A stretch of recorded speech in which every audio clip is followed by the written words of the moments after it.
Marnel Verano ang baguhay nga ning daog sa Women's International Boxing Association World Super Flyweight Competition sa Australia nakahiagom og injury sa iyang 5th metacarpal bone sa iyang tuong kamot human sa iyang away batok ang unbeaten Australian champion nga si Sylvia Sharper sa Australia ni adtong Mayo 8. Nibati og kabalaka nga basig dili na nako mahuman ang 10 rounds kay early round pag yun nibati na ko kasakit sa akong kamot.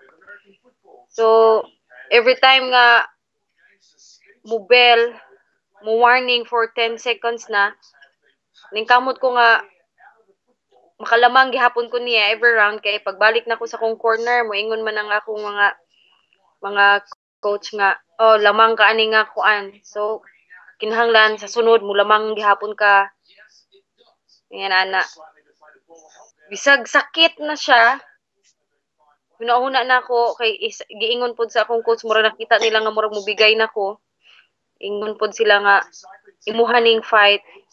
Kanang this is the ana ako manager nga this is the time. Think about your daughter, family. Mura kog na unsa na uplift. Kaya sulti oo.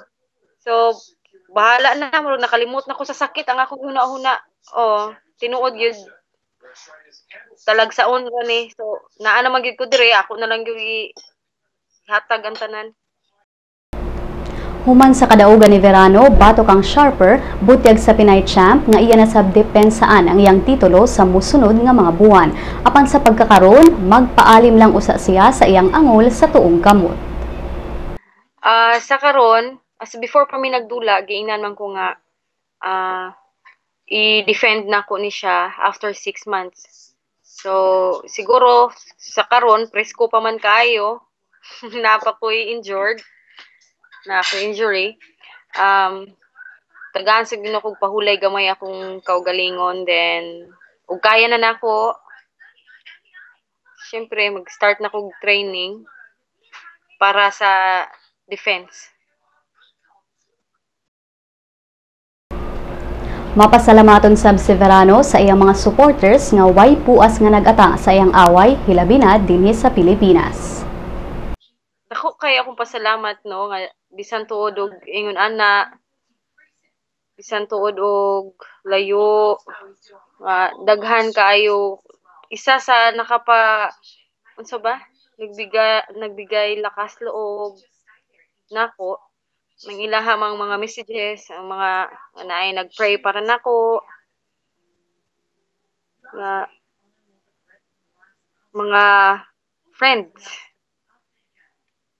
So wala pa ang fight ug sa nahuman na ang fight naagihapon sila unta sa sunod pa nga mga fight naalang gihapon mo na isa pa ang dula man god win or lose or draw ra man gyud na. So ani kamutan gihapon ako nga next time mudaog gihapon ta.